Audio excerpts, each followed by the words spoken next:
எனக்கு உண்டான காயம் அது தன்னால ஆறிடும். அது என்னமோ தெரியல, என்ன மாயமோ தெரியல, எனக்கு ஒண்ணுமே ஆவறது இல்ல.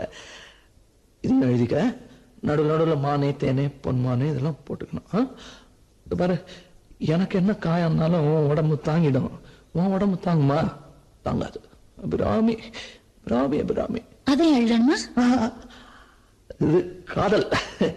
என் காதல் என்னன்னு சொல்லாம எங்க எங்க அழுகையா வருது.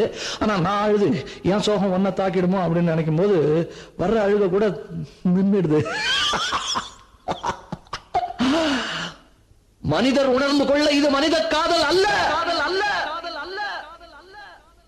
அதையும் தாண்டி புனிதமானது.